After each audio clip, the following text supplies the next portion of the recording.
Hi hello ನಮಸ್ತೆ, ಹೇಗಿದ್ದೀರಾ? ನಾನು ನನ್ನ ಅಪ್ಪ ಅಮ್ಮ ಮನೆಗೆ ಹೊರಟಿದ್ದೀವಿ. ಈಗ ನನ್ನ ಅಪ್ಪ ಅಮ್ಮ ಮನೆ ಇರೋದು ಬೆಂಗಳೂರಲ್ಲಿ. ಹಾಗೆ ನಮಗೆ ಹೋಗ್ತಾ ದಾರಿಲಿ ತುಂಬಾ ಬ್ಯೂಟಿಫುಲ್ಲಾಗಿ ನೇಚರು ಕೂಡ ಸಿಗುತ್ತೆ. ಹಾಗೆ ನಮಗೆ ಬೆಂಗಳೂರಿಗೆ ಹೋಗ್ಬೇಕಂದ್ರೆ ನಾವು ಆಗುಂಬೆ ಘಾಟಿ ದಾಟಿನೇ ನಾವು ಹೋಗ್ಬೇಕಾಗತ್ತೆ. ನೋಡಿ ಆಗುಂಬೆ ಘಾಟಿ ಯಾವ ರೀತಿ ಕಾಣ್ತಾ ಇದೆ ಅಂತ. ನನಗೆ ತುಂಬಾ ಖುಷಿ ಆಗುಂಬೆ ಘಾಟಿಗೆ ಬಂದರೆ. ಹಾಗೆ ಇಲ್ಲಿ ಆಗುಂಬೆ ಘಾಟಿ ಮೇಲೆ ಹತ್ತೋಕ್ಕಿಂತ ಮುಂಚೆ ಇಲ್ಲಿ ಗಣೇಶ ದೇವಸ್ಥಾನ ಇದೆ. ಮೊದಲು ಗಣೇಶ ದೇವಸ್ಥಾನಕ್ಕೆ ನಮಸ್ಕಾರ ಮಾಡಿ ಮುಂದಕ್ಕೆ ಹೋಗ್ತಾರೆ. ಯಾಕಂದರೆ ಯಾರಿಗೂ ಯಾವುದೇ ತೊಂದರೆ ಆಗದೆ ಇರಲಿ ಘಾಟಿ ಹತ್ತಬೇಕಾದ್ರೆ ಅನ್ನೋದಕ್ಕೋಸ್ಕರ ಎಲ್ಲರೂ ಗಣೇಶಗೆ ನಮಸ್ಕಾರ ಮಾಡಿ ಹೋಗ್ತಾರೆ.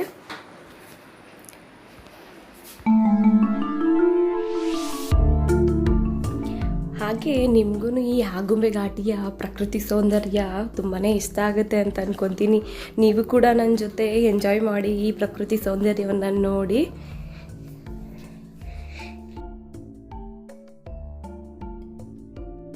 ಹಾಗೆ ಯಾರೆಲ್ಲ ನನ್ನ ಚಾನಲ್ನ ಹೊಸದಾಗಿ ನೋಡ್ತಾ ಇದ್ದೀರೋ ಪ್ಲೀಸ್ ಸಬ್ಸ್ಕ್ರೈಬ್ ಮಾಡೋದನ್ನ ಮರಿಬೇಡಿ. ಸಬ್ಸ್ಕ್ರೈಬ್ ಮಾಡಿದ ಮೇಲೆ ಪಕ್ಕದಲ್ಲಿರೋ ಬೆಲ್ಲೈಕನ್ನ ಕೂಡ ಪ್ರೆಸ್ ಮಾಡಿ. ಹಾಗೆ ನನ್ನ ವಿಡಿಯೋಗೆ ಲೈಕ್ ಕಮೆಂಟ್ಸು ಕೂಡ ಇಷ್ಟ ಆದರೆ ಕೊಡಿ. ನಿಮ್ಮ ಫ್ರೆಂಡ್ಸ್ ಆ್ಯಂಡ್ ಫ್ಯಾಮಿಲಿಗೂ ಕೂಡ ಶೇರ್ ಮಾಡಿ.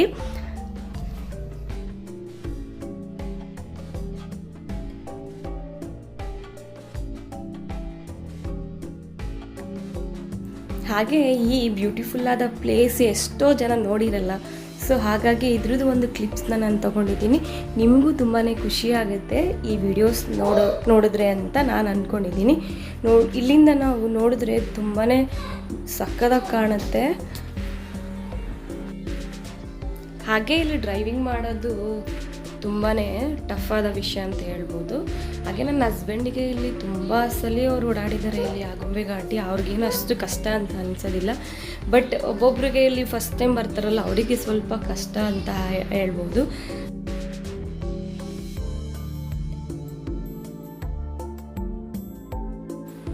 ಹಾಗೆ ದೊಡ್ಡ ಗಾಡಿಗಳಿಗೆಲ್ಲ ತುಂಬಾ ಕಷ್ಟ ಆಗುತ್ತೆ ಇಲ್ಲಿಗೆ.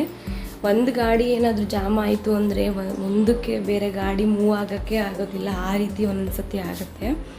ಮಳೆಗಾಲದಲ್ಲಂತೂ ತುಂಬಾ ಕಷ್ಟ ಆಗುತ್ತೆ ಆಗುಂಬೆ ಘಾಟಿಗಳಲ್ಲೆಲ್ಲ. ಹಾಗೆ ನೋಡಿ ಕರ್ವ್ಸ್ ಬರ್ತಾ ಇದೆ ಯಾವ ರೀತಿ ಇದೆ ಅಂತ. ಇಲ್ಲಿ ತುಂಬ ಹೆವಿ ಗಾಡಿಗಳು ಓಡಾಡುತ್ತೆ. ಹಾಗೆ ಲೋಕಲ್ ಬಸ್ಗಳು ಕೂಡ ಓಡಾಡುತ್ತೆ. ಬಸ್ಸಲ್ಲಿ ಏನಾದರೂ ಇಲ್ಲಿ ಘಾಟಿಗೆ ಬಂದರೆ ತುಂಬಾ ಬ್ಯೂಟಿಫುಲ್ಲಾಗಿ ಕಾಣುತ್ತೆ ಆಗುಂಬೆ ಘಾಟಿ. ಅದು ಬಸ್ ಹೈಟಲ್ಲಿ ಇರುತ್ತಲ್ಲ, ಸೊ ಹಾಗಾಗಿ ತುಂಬ ಚೆನ್ನಾಗಿ ಕಾಣುತ್ತೆ. ನಾನು ಒಂದ್ಸಲಿ ಅಷ್ಟೇ ಬಸ್ಸಲ್ಲಿ ಬಂದಿರೋದು. ಅದು ಬಿಟ್ಟರೆ ಟಿ ಗಾಡಿ ಆ ಥರದಲ್ಲೆಲ್ಲ ಬಂದಿದ್ದೀನಿ. ದೊಡ್ಡ ಗಾಡಿಗಳಲ್ಲಿ ಮಾತ್ರ ತುಂಬಾ ಚೆನ್ನಾಗಿ ಕಾಣುತ್ತೆ.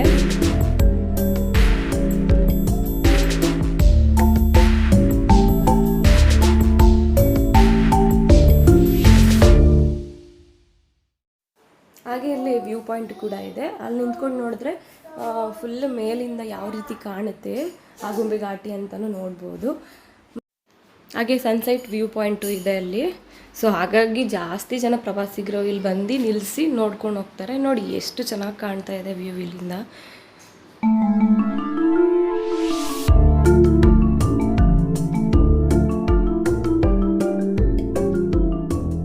ಚೆಕ್ ಪೋಸ್ಟ್ ಹತ್ತತ್ರ ಬರ್ತಾ ಇದ್ದಂಗೆ ಒಂದು ಪಾರ್ಕ್ ಕೂಡ ಇದೆ.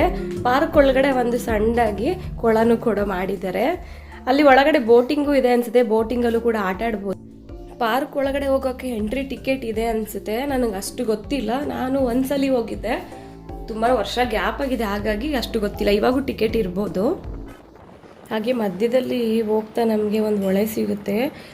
ಈ ಕಡೆ ಎಲ್ಲ ತುಂಬ ಮಳೆ ಬಂದುಬಿಟ್ಟಿದೆ ಅನಿಸುತ್ತೆ. ನೋಡಿ ಮಳೆ ಬಂದು ಯಾವ ರೀತಿ ನೀರೆಲ್ಲ ತುಂಬಿದೆ ಅಂತ.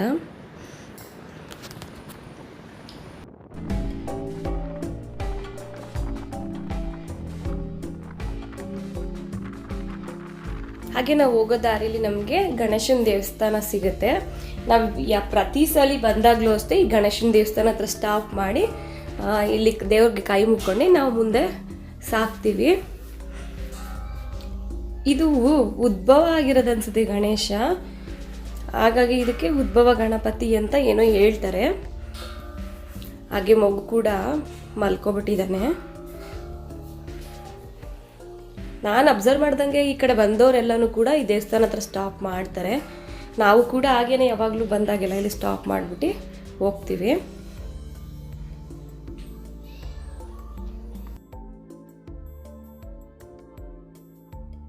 ಹಾಗೆ ಬೆಂಗಳೂರಿಗೆ ಬರ್ತಾ ಇದ್ದಂಗೆ ಏನೋ ಒಂಥರ ಫೀಲಿಂಗೇ ಚೇಂಜಸ್ಸು, ತುಂಬಾ ಖುಷಿ ಆಗ್ತಾಯಿತ್ತು ನನಗಂತೂ. ನಾನು ಹುಟ್ಟಿ ಬೆಳೆದಿದ್ದ ಊರಿಗೆ ನಾನು ಬಂದ್ಬಿಟ್ನಲ್ಲಪ್ಪ ಅಂತ ತುಂಬಾ ಖುಷಿ ಆಗ್ತಾಯಿತ್ತು. ಎಲ್ಲರಿಗೂ ಅಷ್ಟೇ, ಅವ್ರು ಹುಟ್ಟಿ ಬೆಳೆದಿದ್ದ ಊರೇ ಅವ್ರಿಗೆ ಸ್ವರ್ಗ ಅಲ್ವಾ. ಸೊ ಹಾಗಾಗಿ ನನಗೂ ಅಷ್ಟೇ, ನಾನು ಹುಟ್ಟಿ ಬೆಳೆದಿದ್ದ ಊರೇ ನನಗೆ ಸ್ವರ್ಗ.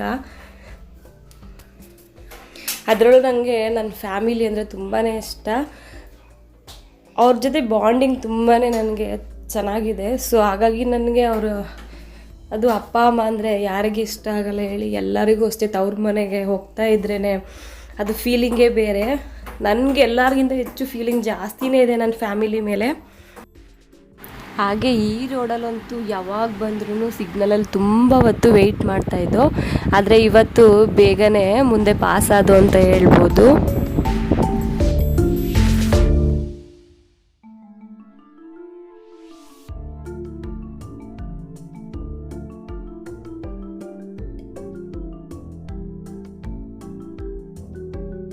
ಹಾಗೆ ನಮಗೆ ಹೋಗ್ತಾ ಡಾಕ್ಟರ್ ರಾಜ್ಕುಮಾರ್ ಅವರ ಸ್ಮಾರಕ ಸಿಗುತ್ತೆ.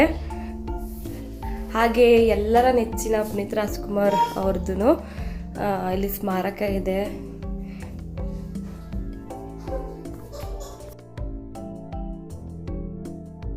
ಇವಾಗ ನೋಡಿ ಕಾಣ್ತಾ ಇದೆ ಸ್ಮಾರಕ ಅವ್ರದ್ದು. ಇವಾಗ ಈ ಸೈಡ್ ಎಲ್ಲ ತುಂಬಾ ಇಂಪ್ರೂವ್ ಆಗಿಬಿಟ್ಟಿದೆ.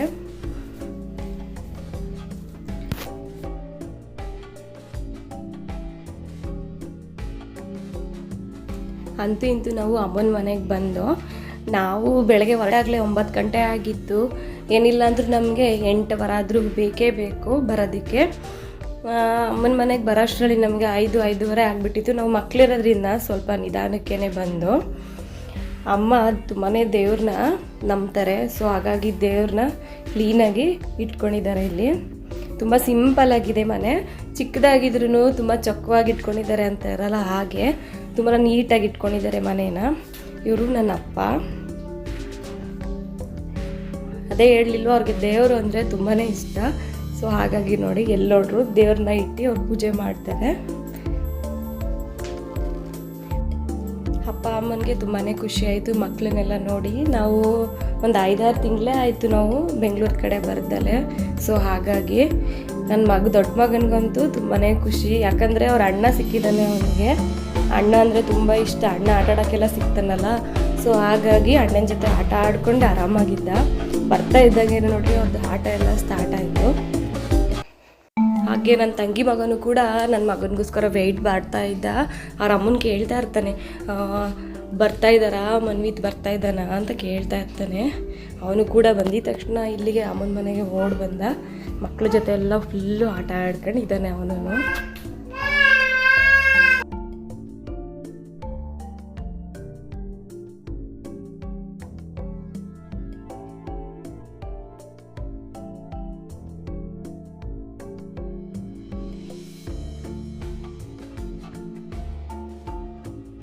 ಹಾಗೆ ನನ್ನ ಮಗನಿಗೆ, ಚಿಕ್ಕ ಮಗನಿಗೆ ಸ್ವಲ್ಪ ತಿಂಡಿಗಳೆಲ್ಲ ಇಷ್ಟಪಟ್ಟು ತಿಂತಾರೆ. ಸೊ ಹಾಗಾಗಿ ಎಲ್ಲರೂ ಸ್ವಲ್ಪ ಸ್ನ್ಯಾಕ್ಸ್ನೆಲ್ಲ ತಿಂತಾಯಿದ್ರು. ಹಾಗೆ ನಾವು ಸ್ವಲ್ಪ ಇವಾಗ ತಾನೇ ಬಂದ್ವಲ್ಲ, ಸೊ ಹಾಗಾಗಿ ಸ್ವಲ್ಪ ಫ್ರೆಶ್ ಆಗಿ ಕುತ್ಕೊಂಡಿದ್ದೀವಿ.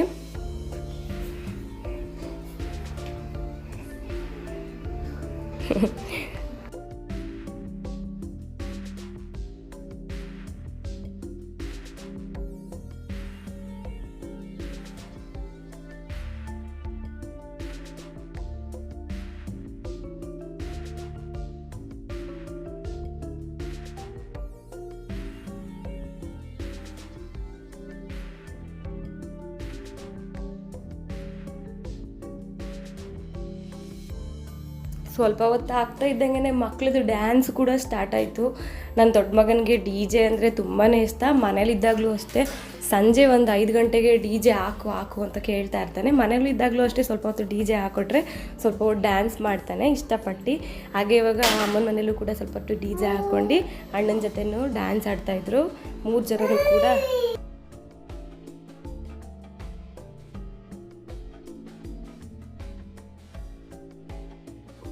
ಹಾಗೆ ನನ್ನ ಪುಟ್ಟ ವಿಡಿಯೋ ನಿಮಗೆ ಇಷ್ಟ ಆಗಿದೆ ಅಂತ ಅಂದ್ಕೊಂಡಿದ್ದೀನಿ. ಇಷ್ಟ ಆದಲ್ಲಿ ಪ್ಲೀಸ್ ಲೈಕ್ ಮಾಡಿ, ಹಾಗೆ ಸಬ್ಸ್ಕ್ರೈಬ್ ಮಾಡಿ, ನಿಮ್ಮ ಫ್ರೆಂಡ್ಸ್ ಆ್ಯಂಡ್ ಫ್ಯಾಮಿಲಿಗೂ ಶೇರ್ ಮಾಡಿ. Thank you for watching. Love you all.